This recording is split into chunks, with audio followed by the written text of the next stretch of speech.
Janna Gallagher. And my name is Amanda Nirenburg. We're speech-language pathologists, and we have 5 ways to encourage language expansion and growth in your child's everyday life that we'd like to talk to you about today. So the first one that I always talk to parents about is not anticipating their needs or what they want. As parents, you automatically know which things your kids like the best or what they need, and it's really hard to turn this off, but it's a really, really good first step. So one of the things that I tell parents is if they have a favorite toy, start storing it in a shelf that they cannot reach. That way they have to show you some sort of communication skill, whether it's pointing, eye contact, a word, a sentence, in order to access that preferred toy. Other things you can do is if they are reaching for something and you're gonna read those body language cues automatically because you're used to doing that. If you see them reaching for something, don't just hand it to them. Wait till they do something communicative in order to gain access to that thing.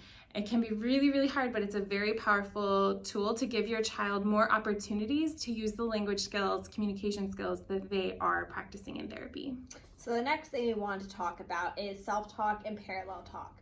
So self-talk is talking about what you are doing. So I am drying the dishes, I am getting our lunch ready. So with self-talk, we want to encourage more use of language. So your kids are exposed to more language, so they're picking up on more language, and hopefully they start using it as well. So self-talk is using what you are doing, but with parallel talk, you're talking about what your child is doing. So an example of this could be if your child is building blocks. You could say, oh, look, you're building a tower. Oh, you're going to put the blue piece on, then you're going to put the red piece on. So explaining what they are doing so that eventually, hopefully, they will use that language that you're providing right now. Yeah. And the next one is one that you've probably already started using, but it's a good reminder. Instead of saying, do you want juice? All they have to say then is yes or no, or indicate yes or no non-verbally.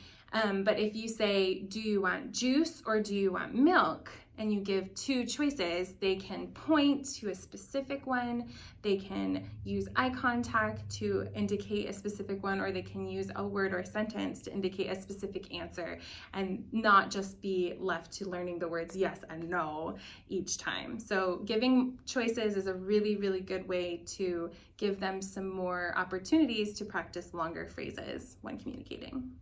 So the next one we want to talk about is rewarding communication.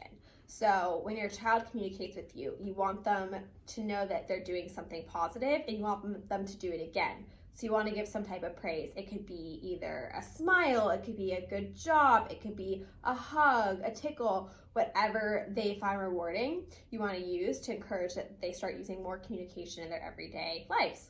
Yeah, and even above that, after, the next one is expansion. So if they are working on pointing to items that they want and they point, that is fantastic. You want to jump on it and give it to them right away to get that natural consequence, but you can also go with, oh, you pointed to bubbles, great job, here's bubbles, and model that word with the point so that they can start to pair those 2 together.